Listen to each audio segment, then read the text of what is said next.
என்னுடைய ஸ்டைலில் மேக்ரோனி எப்படி செய்யலாங்கிறத பார்க்கலாமா? இதுக்கு 2 பல்லாரி, 2 பழுத்த தக்காளி பழத்தை மிக்ஸி ஜாரில் வந்து நல்லா ஃபைன் பேஸ்ட்டாக அரைச்சி எடுத்துக்கிறணும்.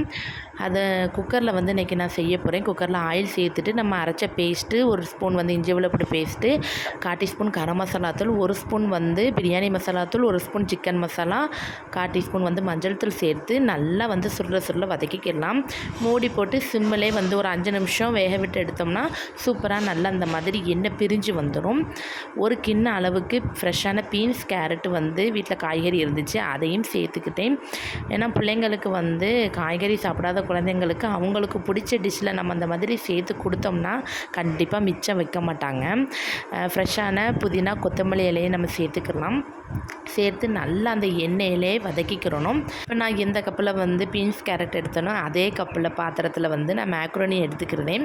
மேக்ரோனியை சேர்த்துட்டு நம்ம இதை வந்து வேக வைக்கணும்னு தேவையில்லை. நம்ம குக்கரில் தான் நம்ம வந்து இப்போ ஒரு 3 விசில் விட்டு எடுக்க போகிறோம். சூப்பராகவே வெந்து வந்துடும். இதையும் ஒன் டைம் வந்து நல்லா வந்து மிக்ஸ் பண்ணிக்கலாம். அந்த காய்கறியோட நம்ம எந்த பாத்திரத்தில் மேக்ரோனி எடுக்கோமோ அதே பாத்திரத்தில் ஒரு 1.5 கப்பு எடுத்தோம்னா கரெக்டாக வரும். ரொம்ப ஊற்றிட்டீங்கன்னாலும் குழம்பா வந்துடும். ரொம்ப குழஞ்சாலும் பிள்ளைங்க வந்து சாப்பிட விருப்பப்பட மாட்டாங்க. இதே அளவுக்கு 1.5 கப்பு நம்ம ஊற்றிட்டு சுவைக்கேற்ப வந்து உப்பு சேர்த்துக்கலாம்.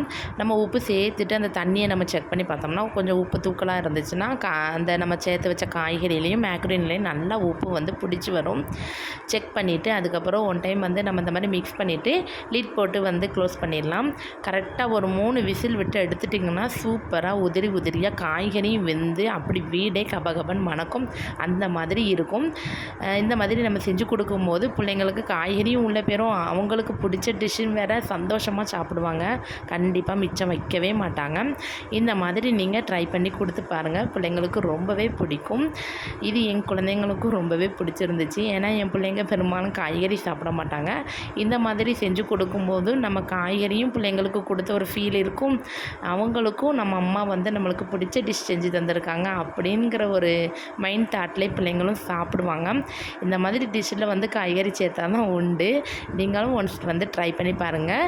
ட்ரை பண்ணி பார்த்துட்டு எப்படி இருந்துச்சுன்னு மறக்காமல் கமெண்ட்ஸ் பண்ணுங்கள். நான் இன்னொரு வீடியோவில் உங்களை சந்திக்கிறேன். ஓகே, பாய்.